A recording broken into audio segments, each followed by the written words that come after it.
What's going on, dudes and dudettes? I wanted to update you on a lot of Duke stuff, just solo by itself. It's a little bit, making the other video a bit too long with USC, so I'll have this separate on a different day, hopefully. But yes, I guess I should have waited when it became official because it wasn't until pretty recently that Duke put up like official post about signings of both Malik Brown and Mason Gillis.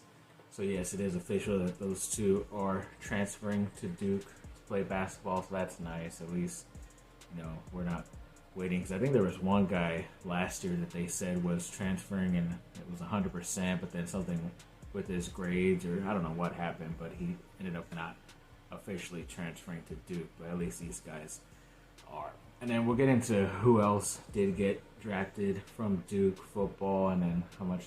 There's definitely a lot of guys that ended up signing or getting camp invites and stuff, so I'll get into that right now. But the last player that was drafted was the offensive lineman Jacob Monk at round 5, pick 163. He went to the Green Bay Packers. That's pretty good for him. I think they picked a USC guy as well, the running back Marshawn Lloyd, the second day of the draft. So that's pretty cool. Two guys from my teams on one team, so it's gonna be fun to see. Hopefully they will both be able to make the roster at some point. And like as I mentioned, a lot of guys from Duke for some reason did not get drafted, but they definitely got signed. They definitely got signed and camp invites officially right after the draft. There was one of the players I knew who was the wide receiver Jalen Calhoun. He signed with that hometown who was hosting the draft, the Detroit Lions. So yeah, they kind of need some wide receiver depth, and he was a pretty good receiver from Duke. So yeah, I expect him to make the roster eventually. Then there was the defensive lineman Jamian Franklin. I believe that's how you say it. He signed with the Baltimore Ravens. So whenever the Ravens go after a defensive line player, they like him. So they especially think he can help them out in the near future. So hoping that this guy ends up making the roster. Another player who was signed was a defensive back, I believe, in AJ Blades. He signed with the Jets. When Duke put out posts of these guys, unless you're a true 100% fan, which I don't consider myself because I watch the games now and I follow them, especially the past couple seasons, the Duke football side, but I don't know exactly each position or which all these stuff, so I'm assuming, and it's hard to say because of number, but it looked like build-wise and kind of the stance he was in, he looked like he was a defensive back. If I'm mistaken, then that's my fault, but there's some of these players that aren't as obvious as to what they were, but yes, he did sign with the Jets, so that's a good job for him.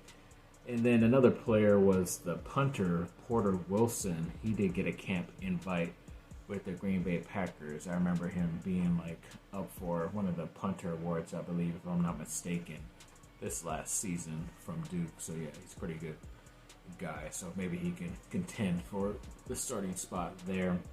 Another player who I believe was signed, the defensive back Miles Jones signed with the Jets as well. So yeah, they went heavy, the Duke players for the Jets. So yeah, hopefully one, if not both of those guys, will be able to make the roster up there.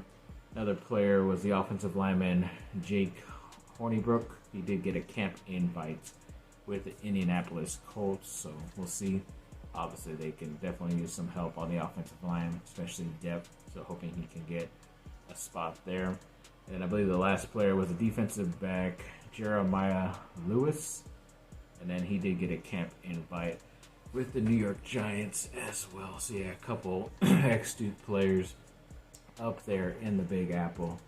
So we'll see how they end up doing. A lot of these guys, officially did not get drafted, but they are given an opportunity. As long as you're signed, you definitely have more of a chance to make the final roster. But yes, even that is not even guaranteed, and sometimes just this camp invite is just all you need to get your foot into the door to become a main player and get paid in the NFL. So either way you get there, I think these guys will accept it because it's better than the alternative of going in that new UFL, which is kind of not the greatest football out there, but also not going to Canada too. So yeah, this is definitely the better option in my opinion.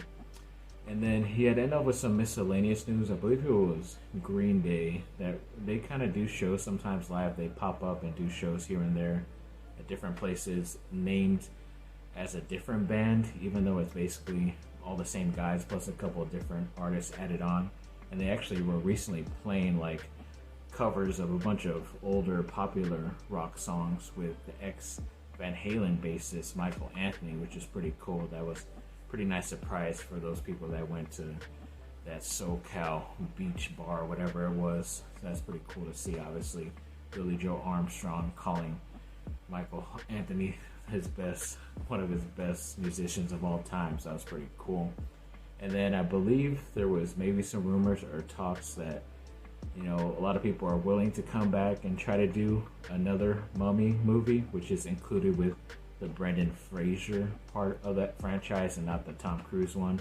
But if they did, they said that the main person they would be eyeing to play the Mummy now would be Keanu Reeves, which would be pretty cool because you don't really get to see him in a villainous role, but that'd be pretty awesome to see because I know they went away and did that Jet Li version one, the Chinese Emperor or something like that, that Mummy, but that one really wasn't that great, sadly, because I think it was just too much more of the computer graphics and as fake. And yes, the first two do have like a lot of graphics, but yeah, that first one just hit all the right notes in my opinion. But to add more talent like that, I know it'd be tough for Brendan Fraser to probably do most of the stuff, but if he's just in there for a certain amount of time and they try to bring someone else, then that would be pretty cool too, in my opinion.